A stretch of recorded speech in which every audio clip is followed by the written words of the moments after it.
Kawan belajar, pernahkah kalian mengamati peta negara Indonesia? Bagaimana kondisi wilayah Indonesia? Untuk memahaminya, yuk kita pelajari bersama.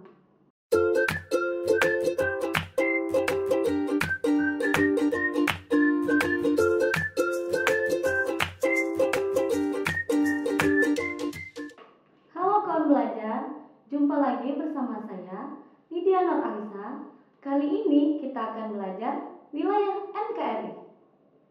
Nah, mempelajari video ini, kalian diharapkan dapat mengidentifikasi wilayah NKRI. Wilayah NKRI kita telah diatur dalam Undang-Undang Dasar Negara Republik Indonesia tahun 1945 Pasal 25 Bab 9A yang berbunyi, Negara Kesatuan Republik Indonesia adalah sebuah negara kepulauan yang berciri Nusantara dengan wilayah, batas-batas, dan hak-haknya ditetapkan dengan undang-undang. Batas-batas dan hak-hak seperti apa? Mari kita simak lebih lanjut. Coba amati wilayah tempat tinggalmu. Ada rumah, sekolah, pusat perbelanjaan, tempat wisata, dan lain-lain. Nah, semuanya tadi berada di daratan, karena daratan merupakan bagian permukaan bumi yang padat dan luas. Jika kita perhatikan, wilayah Indonesia terdapat banyak gugusan pulau, baik yang besar maupun yang kecil. Ada 5 pulau besar, yaitu Sumatera, Kalimantan, Jawa, Sulawesi, dan Papua. Bukan hanya pulau, 2/3 Indonesia terdiri dari perairan, baik itu selat maupun laut. Meskipun demikian, bagi Indonesia, laut bukanlah pemisah, melainkan sebagai penghubung, sehingga menjadi satu kesatuan yang utuh. Wilayah perairan merupakan wilayah laut yang termasuk kawasan suatu negara. Berdasarkan ketentuan pasal 1 ayat 2 Undang-Undang Nomor 43 Tahun 2008, wilayah perairan Indonesia adalah perairan pedalaman, perairan kepulauan, dan laut teritorial. Sedangkan perairan laut Indonesia berdasarkan Konvensi Hukum Laut Internasional dibagi menjadi 3 bagian. Yang pertama, zona laut teritorial atau disebut juga laut wilayah. Bagaimana cara menentukannya? Batas wilayah teritorial ditarik sejauh 12 mil dari garis pantai terjauh yang menjorok ke laut. Selanjutnya, pada garis tersebut dicari rata-rata pada saat air pasang dan surut. Garis tersebut disebut garis dasar. Dari garis dasar inilah kemudian diukur sejauh 12 mil ke laut untuk menentukan batas laut teritorial. Adapun zona tambahan dapat ditentukan dengan menarik 24 mil laut dari garis dasar.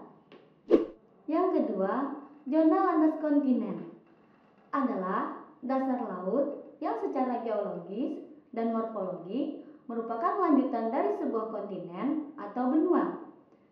Kedalaman landas kontinen kurang dari 150 meter. Landas kontinen diukur dari garis dasar, yaitu paling jauh 200 mil laut. Jika terdapat 2 negara dalam satu landas kontinen dengan jarak kurang dari 200 mil, batas landas kontinen bagi kedua negara ditentukan dengan cara membagi 2. Yang ketiga, zona ekonomi eksklusif atau yang disingkat dengan ZEE. Zona ekonomi eksklusif baru muncul pada tahun 1970-an dalam Konvensi Hukum Laut 3 yang diprakarsai oleh PBB. ZEE merupakan daerah-daerah yang berbatasan dengan laut bebas, seperti sebelah selatan Pulau Jawa dan sebelah barat Pulau Sumatera yang berbatasan dengan Samudra Hindia, atau Maluku Utara yang berbatasan dengan Samudra Pasifik. ZEE diukur sejauh 200 mil laut dari garis pantai yang paling jauh menjorok laut atau garis dasar. Sekarang kita akan membahas tentang wilayah udara. Wilayah udara sama pentingnya dengan wilayah daratan maupun perairan, apalagi ketika ditemukannya pesawat terbang serta kemajuan iptek lainnya. Ada 4 teori yang menjelaskan tentang wilayah udara. Pertama, teori keamanan menyatakan bahwa negara mempunyai kedaulatan wilayah udara yang dibatasi dengan kebutuhan untuk menjaga keamanan. Pada tahun 1901, batas keamanan ditentukan dengan ketinggian 1.500 meter. Tetapi pada tahun 1910 diubah menjadi 500 meter. Kedua, teori penguasaan menjelaskan bahwa kedaulatan udara ditentukan oleh kemampuan negara yang bersangkutan dalam menguasai ruang udara di atasnya, baik secara fisik dan ilmiah. Jadi, teori ini hanya menguntungkan bagi negara-negara yang memiliki teknologi yang tinggi. Ketiga, teori udara menjelaskan bahwa wilayah udara hendaknya sampai ketinggian tertentu seukur kemampuan balon udara atau pesawat udara mengudara. Keempat, teori negara berdaulat di udara. Bagi Indonesia, wilayah dirgantara termasuk orbit geostasioner adalah jarak lebih kurang 36.000 km diukur dari titik gunung tertinggi di Indonesia. Sehingga kalau kita lihat dari penjelasan tadi, maka inilah batas-batas wilayah NKRI. Sebelah utara berbatasan langsung dengan negara Malaysia, Singapura, Thailand, Vietnam, dan Filipina.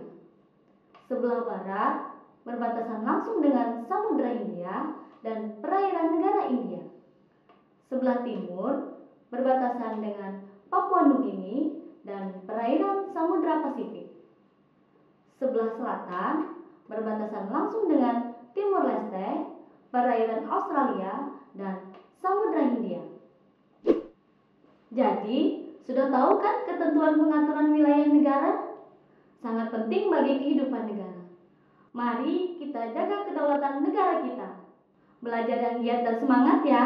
Terus akses portal Kawan Belajar. Sampai jumpa.